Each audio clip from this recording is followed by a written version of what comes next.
STJD no pé do Flamengo e pode punir 2 jogadores e 1 dirigente do Mengão. Felipe Luiz pode fazer mudanças que não agrada torcedores rubro-negros. E futuro de Gerson definido que vai ser vendido por 160 milhões de reais. E foi decidida a primeira contratação de 2026 pelo Flamengo. Essas e outras notícias são assuntos do nosso Mengão. Acima deles, Mengão! Salve, salve, nação rubro-negra! Beleza, beleza? Seja bem-vindo ao canal Vieira Fla. Estou chegando mais uma vez com várias notícias do nosso Mengão, porque aqui no canal Vieira Fla não tem enrolação, nós vamos direto na informação. Galera, o Flamengo segue os treinos normalmente neste domingo, já se preparando para o grande confronto contra o Botafogo, que será no dia 15, na próxima quarta-feira aí, jogo muito importante, jogo que será no Nilton Santos. Flamengo jogando fora de casa, mas o Flamengo tem que vencer esse jogo de qualquer maneira, até porque Palmeiras venceu o seu jogo a menos ontem contra o Juventude por 4-1 e abriu 3 pontos de vantagem em cima do Flamengo, assumindo a liderança isolada do Campeonato Brasileiro. Então é muito importante Flamengo vencer esse jogo, não tem desculpa, Flamengo não tem ninguém no departamento médico, força máxima aí à disposição pro Felipe Luiz, então o Flamengo tem que vencer o Botafogo e também vencer aí o confronto direto contra o Palmeiras. O jogo do Palmeiras tentaram já dar um pênalti, logo no começo do jogo já deram um pênalti a favor do Palmeiras, como sempre, mas aí o VAR acabou chamando e foi obrigado, no caso, a anular o pênalti mal dado pela arbitragem. Então o Flamengo tem que ficar ligado com a arbitragem, porque, sinceramente, estão tentando dar o título aí, literalmente, para o Palmeiras, galera. Então um jogo muito importante pro Flamengo, como eu falei, não tem desculpa. Flamengo com força máxima aí para fazer a reta final do Campeonato Brasileiro. Não tem ninguém no departamento médico. Lembrando que só falta 11 rodadas aí para o término do Campeonato Brasileiro. Então, Palmeiras tem 58 pontos, Flamengo tem 55. Vamos ver agora aqui a diferença, as vantagens que o Palmeiras tem em cima do Flamengo. Joga na tela cheia aí, produção. Vamos ver aqui. Ó, vamos lá. O que acontece? O Palmeiras, ele tem, no caso aí, número de vitórias. O Palmeiras, como vocês estão vendo marcado aí de vermelho, o Palmeiras tem o número de vitórias, o Palmeiras tem 18 vitórias e o Flamengo tem 16. Então, o primeiro critério de desempate é o número de vitória. Se caso o Flamengo conseguir igualar o número de vitória, o Flamengo tem uma grande vantagem aí em cima do Palmeiras no saldo de gol. O saldo de gol do Palmeiras é 24. E do Flamengo é 37, então a diferença é monstro. Mas o primeiro critério de desempate, lembrando que é número de vitória. Então, no caso aí, o Flamengo vai fazer o jogo agora contra o Botafogo, o Flamengo vencendo o Botafogo, o Flamengo chega a 17 vitórias, né, contra a 18. E depois o Flamengo pega o Palmeiras, né? Mas o Palmeiras, no próprio dia 15, quando o Flamengo vai pegar, no caso aí, o Botafogo, o Palmeiras pega o Red Bull Bragantino. Então o Flamengo tem que torcer o Palmeiras perder o Red Bull Bragantino, o Flamengo vencendo, o Flamengo iguala aí no número de vitória com o Palmeiras e passa o Palmeiras, no caso, na liderança do Campeonato Brasileiro. Aí vai faltar o restante da rodada, o Flamengo já vai ter mais número de vitória, aí vai decidir aí quem vencer mais, né? No caso, acontecer, se caso o Flamengo e o Palmeiras empatar em número de pontos, acontecendo essa combinação que eu acabei de falar, aí vai para diferença de saldo de gols. Então, o Flamengo tem um saldo muito maior, e no caso aqui vocês estão vendo 37-24. Então, a matemática é essa. O Flamengo tem que vencer o Botafogo e vencer o confronto direto com o Palmeiras e torcer que o Palmeiras perca o Red Bull Bragantino. Então, com isso, perdendo com o Red Bull Bragantino, o Flamengo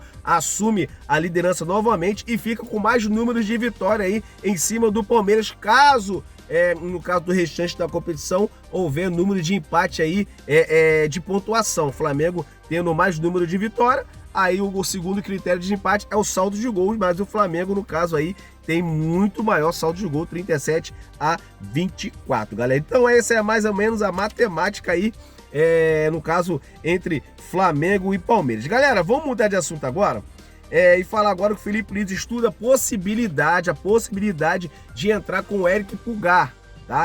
Porque ele acha, Felipe Luiz acha que o Flamengo perdeu aquela força de roubada de bola, né? Aquela chamada pressão pós-perda, né? Perdeu a bola e recupera. Então ele quer a possibilidade dele vir com o Eric Pulgar e liberar o Saul lá ali pelo lado direito. Todo mundo sabe que o Saul tem um bom chute também, então a intenção é essa. Mas essa possibilidade, essa mudança, alguns torcedores do Flamengo não gostou dessa possível mudança por conta que o time vai ficar muito defensivo.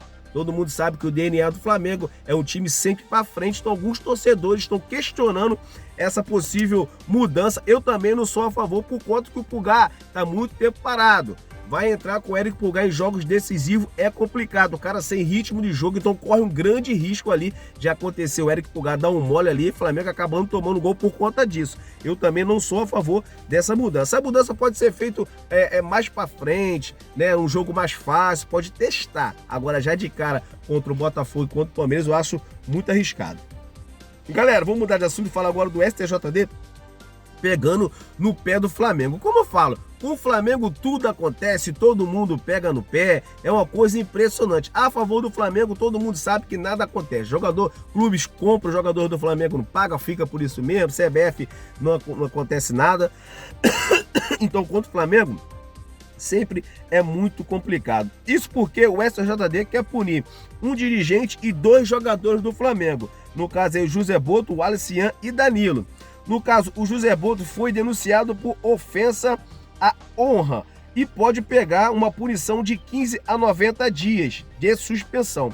Já o Wallace Ian, no caso aí, foi denunciado por agressão, né? No caso, ao Gilberto, lateral Gilberto do Bahia, e pode pegar de 4 a 12 jogos de suspensão. Inclusive, pode ser até aumentada a perda aí por conta das reclamações que ele fez lá. Então, situações complicada também do Wallace Ian, embora o Wallace Ian, se for punido, não vai fazer falta porque não é titular do Flamengo. Já o Danilo foi denunciado por jogada violenta no lance, no caso contra o Bahia aos 13 minutos do primeiro tempo. Acho que também essa punição aí do Danilo não vai dar em nada, até porque não foi uma jogada assim para ser punido. Vai cumprir punição, no caso aí, suspensão de um jogo, mas é normal, quando é expulso e fica sem jogar um jogo.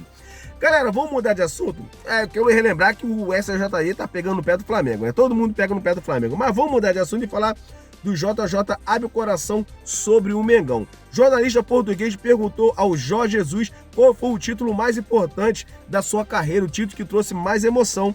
E no caso, o Jorge Jesus respondeu da Libertadores da América de 2019, onde ele foi campeão da Libertadores, né? E ele até falou que a Libertadores é bem parecido com a Champions League, só é menos divulgado. Então ele disse que tinha muita emoção, foi o título mais importante da sua carreira. Alguns portugueses torcedores não gostaram muito, ficaram meio chateados, mas ele foi sincero e aí abrindo o coração para o nosso Mengão, falando que realmente foi uma emoção, foi um jogo diferente, aquela virada do Flamengo contra o River Plate, que foi campeão da Libertadores em 2019. Galera, vamos falar agora do Sport, rapaz, a chapa tá quente lá no Sport. Todo mundo sabe que, para quem não sabe também, o Flamengo comprou o mando de campo contra o Sport.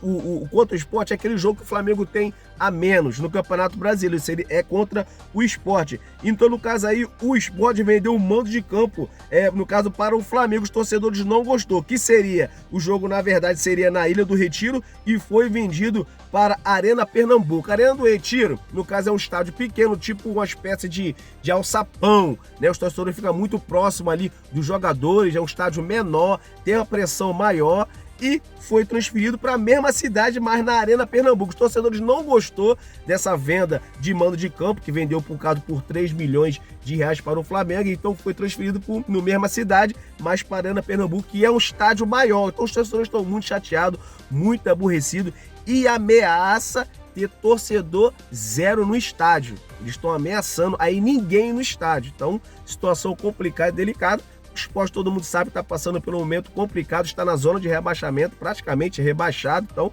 agora, vamos ver o outro lado da moeda. O Sport na zona de rebaixamento, né? Com muita dificuldade também financeira. Agora, tem que ver também o outro lado. O Sport precisa pagar os jogadores. Os jogadores, eles são funcionários, precisam de dinheiro. O Sport está atravessando um momento ruim na zona de rebaixamento. 3 milhões limpinho para ajudar na folha salarial cai como uma luva, até porque o jogo vai continuar na mesma cidade. A única coisa que vai mudar é que é um estádio maior. Então eu acho que não foi um mau negócio feito pela diretoria do esporte, mas os torcedores têm direito de protestar. Galera, vamos mudar de assunto e falar do Gerson, que foi definido a primeira contratação, no caso aí, não vou falar do Gerson, aqui a primeira contratação do ano de 2023, eu vou falar daqui a pouco, eu quero falar, foi definido a venda, no caso aí, do Gerson, galera. Segundo informação do jornal russo, caso o Zenit decida a vender o Gerson, já foi estipulado o valor. Segundo informação do jornal russo, o Zenit não vai vender o Gerson por menos de 160 milhões de reais, o valor que foi comprado pelo Flamengo, foi comprado do Flamengo. Então, informação do jornal russo, caso o Zenit decida, na verdade, vender o Gerson, não vai ser por menos de 60 milhões de reais. Então, clubes que estão interessados como o Palmeiras já preparam o bolso, que é 160 milhões de reais, para tirar o Zenit tirar o Gerson do Zenit, caso o Zenit decida vender o jogador. Todo mundo sabe que o Gerson não está feliz, quer voltar para o futebol brasileiro. Muitos falam que ele pode estar vindo para o Palmeiras, né? O Flamengo não se manifestou a vontade de ter o jogador de volta, até porque como o jogador saiu, como seu pai Marcão saiu, teve uma saída do Flamengo meia conturbada. Então, por conta disso, o Flamengo não despertou interesse, mas também o Flamengo não descartou. Inclusive, eu trouxe a informação no vídeo de ontem, de que o Paparazzo perguntou diretamente à diretoria do Flamengo. Eles falaram que não pensa nisso, está em final de temporada, mas também não descartou a possibilidade. Todo mundo sabe que o Gerson é um bom jogador, mas o Gerson está meio que queimado, né? O Gerson é um jogador que não cumpre contrato. Ele fez isso com o Flamengo, fez isso com o Fluminense, fez isso com o Zenit. Então o Gerson é meio que queimado nessa área dos clubes. Então é importante ressaltar que, no caso, se ele for vendido, é 160 milhões. Isso aí serve direto para o Palmeiras. Se for querer pagar, vai ter que pagar 160 milhões. Então a informação é essa, que o valor é de 160 milhões para tirar o Gerson do Zenit. Galera, agora eu vou voltar agora, que foi definida a primeira contratação do Flamengo de 2026, né? Todo mundo sabe que o Flamengo tem prioridade em algumas contratações, e o Flamengo agora definiu que vai contratar um zagueiro, dando prioridade em contratação de um zagueiro. Isso porque foi naquele jogo contra o Bahia, né? Que o Léo Pereira estava suspenso, não pôde jogar, aí o Flamengo entrou com o Danilo foi expulso, aí teve que botar o Cleiton sem ritmo, né? No jogo, o Cleiton vai sair agora no final do ano, então o Flamengo viu a necessidade que precisa de contratar um zagueiro com urgência, porque dentro do futebol acontece isso. O Léo Pereira ficou de fora, suspenso, o Danilo entrou, foi expulso, aí como é que faz? O Cleiton vai embora, então o Flamengo tem que dar prioridade sim para fazer a contratação aí de um zagueiro para 2026. É isso aí, galera, esse foi mais um vídeo, espero que vocês tenham gostado. Se gostou, se inscreva no nosso canal, ative o sininho das notificações e dispara o seu dedo no like, valeu? Forte abraço, Deus abençoe você e sua família.